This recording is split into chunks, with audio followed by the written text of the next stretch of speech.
बहुत स्वागत है जी सारिਆਂ ਦਾ। मैं हाँ सुरिंदर डल्ला। बहुत ही इंपॉर्टेंट शो करांगे कनेडा ਨੂੰ ਲੈ ਕੇ ਗੱਲ ਬਾਇਓਮੈਟ੍ਰਿਕਸ ਦੀ ਕਰਾਂਗੇ।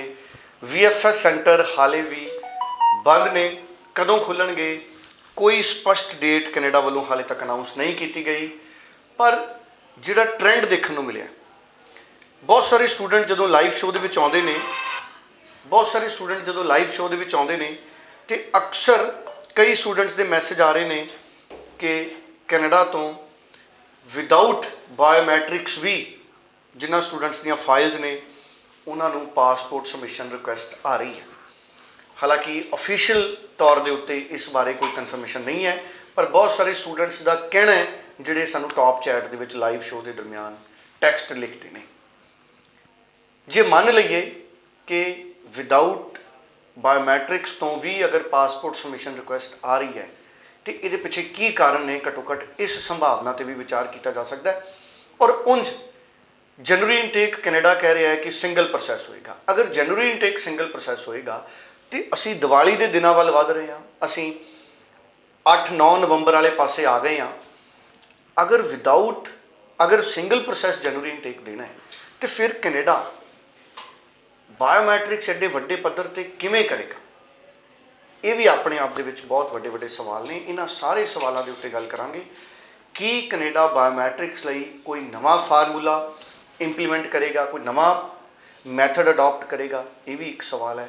ਇਹਨਾਂ ਸਾਰੇ ਸਵਾਲਾਂ 'ਤੇ ਗੱਲ ਕਰਾਂਗੇ। ਲੈਂਡਮਾਰਕ ਇਮੀਗ੍ਰੇਸ਼ਨ ਦੇ ਡਾਇਰੈਕਟਰ ਜਸਮੀਤ ਸਿੰਘ ਭਾਟੀਆ ਜੀ ਅੱਜ ਸਾਡੇ ਨਾਲ ਫਿਰ ਮੌਜੂਦ ਨੇ। ਭਾਟੀਆ ਜੀ, ਬਹੁਤ ਬਹੁਤ ਸਵਾਗਤ ਹੈ। ਸਤਿ ਸ਼੍ਰੀ ਅਕਾਲ। ਭਾਟੀਆ ਜੀ, ਤੁਸੀਂ ਕਿਵੇਂ ਵੇਖਦੇ ਹੋ ਬਾਇਓਮੈਟ੍ਰਿਕਸ ਨੂੰ ਲੈ ਕੇ? ਕਿਹੜੇ ਫਾਰਮੂਲੇ 'ਤੇ ਕੈਨੇਡਾ ਇਸ ਵਕਤ ਵਿਚਾਰ ਕਰ ਰਿਹਾ ਹੋ ਸਕਦਾ? ਬਹੁਤ ਸਾਰੀਆਂ ਸੰਭਾਵਨਾ ਬੰਦੀਆਂ ਨਜ਼ਰ ਆ ਰਹੀਆਂ। ਮਤਲਬ ਪਹਿਲੀ ਗੱਲ ਤਾਂ ਸਾਰੇ ਸਟੂਡੈਂਟਸ ਨੂੰ ਕੰਗ੍ਰੈਚੁਲੇਸ਼ਨਸ, ਕਿਉਂਕਿ ਬਹੁਤ ਵੱਡੇ ਪੱਧਰ 'ਤੇ ਪਾਸਪੋਰਟ ਸਬਮਿਸ਼ਨ ਰਿਕੁਐਸਟ ਆ ਗਈਆਂ ਪੰਜਾਬ 'ਚ, ਆਲ ਓਵਰ ਇੰਡੀਆ।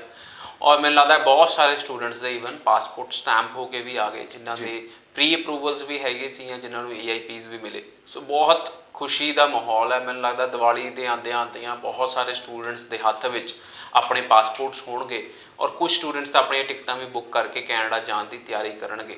ਸੋ ਮੈਨੂੰ ਲੱਗਦਾ ਓਵਰਆਲ ਜਿਹੜਾ ਡਿਪਰੈਸ਼ਨ ਦਾ ਸਮਾਂ ਸੀ, ਸਟ੍ਰੈਸਫੁਲ ਰਹਿਣ ਦਾ, ਬੱਚੇ ਕਹਿੰਦੇ ਸੀ ਸਟ੍ਰੈਸਫੁਲ ਹੋ ਗਏ, ਉਹ ਖਤਮ ਹੁੰਦਾ ਨਜ਼ਰ ਆ ਰਿਹਾ। ਔਰ ਬਾਰ-ਬਾਰ ਹਾਈ ਕਮਿਸ਼ਨ ਵੱਲੋਂ ਕਿਹਾ ਜਾ ਰਿਹਾ ਕਿ do not panic, we are opening visa application centres in phases. And ਸਾਨੂੰ ਵੀ, ਸਾਡੇ 'ਤੇ ਵੀ ਬਹੁਤ ਪ੍ਰੈਸ਼ਰ ਹੈ ਔਰ ਸਾਨੂੰ ਵੀ ਪਤਾ ਹੈ ਕਿ ਸਟੂਡੈਂਟਸ ਨੂੰ ਪਾਸਪੋਰਟ ਸਟੈਂਪ ਕਰਨੇ ਹੈ, ਕਿਉਂਕਿ ਜਿਹੜੀ ਕੁਆਂਟਿਟੀ ਹੈਗੀ ਹੈ ਉਹ ਬਹੁਤ ਹੀ ਵੱਡੀ ਹੈ। ਸੋ ਬਾਇਓਮੈਟ੍ਰਿਕਸ ਨੂੰ ਲੈ ਕੇ ਕੁਝ ਸੰਭਾਵਨਾ ਬੰਦੀਆਂ ਨਜ਼ਰ ਆ ਰਹੀਆਂ। ਜੇ Canada passport submission request biometrics ਤੋਂ ਬਿਨਾਂ ਦੇ ਰਿਹਾ ਤਾਂ ਪੋਸੀਬਿਲਿਟੀਜ਼ ਬਹੁਤ ਕੁਝ ਹੋ ਸਕਦੀਆਂ। ਪੋਸੀਬਿਲਿਟੀਜ਼ ਹੋ ਸਕਦੀਆਂ ਕਿ ਤੁਹਾਡਾ ਪਾਸਪੋਰਟ ਸਟੈਂਪ ਕਰ ਦਿੱਤਾ ਜਾਵੇ ਬਿਨਾਂ ਬਾਇਓਮੈਟ੍ਰਿਕਸ ਤੋਂ ਔਰ ਤੁਸੀਂ ਕੈਨੇਡਾ ਪਹੁੰਚ ਕੇ ਆਪਣੇ ਬਾਇਓਮੈਟ੍ਰਿਕਸ ਕਰਵਾਓ। This is a possibility. ਇਹ ਪੋਸੀਬਿਲਿਟੀ ਕਦੀ ਐਕਸਰਸਾਈਜ਼ ਚਾਹੀ ਹੈ? ਕਦੀ ਹੋਇਆ ਇਸ ਤਰ੍ਹਾਂ ਪਹਿਲਾਂ? ਤੁਸੀਂ ਪਹਿਲਾਂ ਅੱਜ ਤੋਂ 3 ਸਾਲ ਪਹਿਲਾਂ ਬਾਇਓਮੈਟ੍ਰਿਕਸ ਹੁੰਦੇ ਹੀ ਨਹੀਂ ਸੀ। ਸੋ ਜਿਨ੍ਹਾਂ ਨੇ ਬਾਇਓਮੈਟ੍ਰਿਕਸ ਕਰਵਾਏ ਜਾਂ ਜਿਨ੍ਹਾਂ ਦੇ ਵੀਜ਼ਾ ਵੈਲਿਡਿਟੀ ਖਤਮ ਹੋ ਰਹੀ ਸੀ, ਉਹਨਾਂ ਨੇ ਕੈਨੇਡਾ ਵਿੱਚ ਆਪਣੀ ਵੈਲਿਡਿਟੀ ਵਧਵਾਈਆਂ ਬਾਇਓਮੈਟ੍ਰਿਕਸ ਦੇ ਕੇ।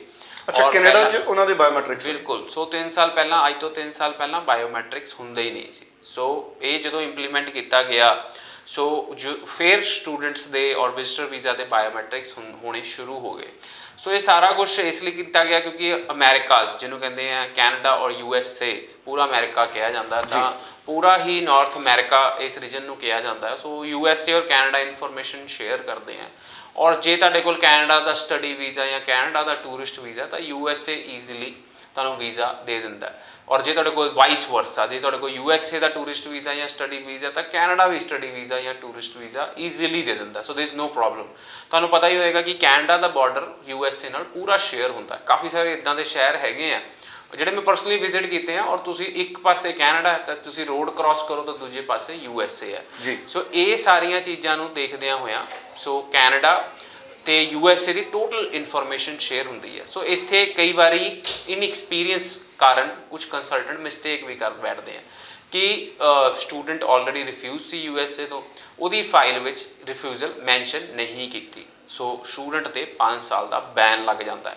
ਔਰ ਜੇ ਸਪੋਜ਼ ਤੁਸੀਂ USA ਤੋਂ ਰਿਫਿਊਜ਼ ਹੋ, ਡਿਪੋਰਟਡ ਹੋ, you refile, you had a visa for USA, ਕੋਈ ਕ੍ਰਿਮੀਨਲ ਅਫੈਂਸ ਹੈ USA ਦਾ, ਸੋ ਬਹੁਤ ਹੀ ਮੁਸ਼ਕਿਲ ਹੁੰਦਾ ਸਟੂਡੈਂਟ ਵਾਸਤੇ ਕੈਨੇਡਾ ਜਾਣਾ।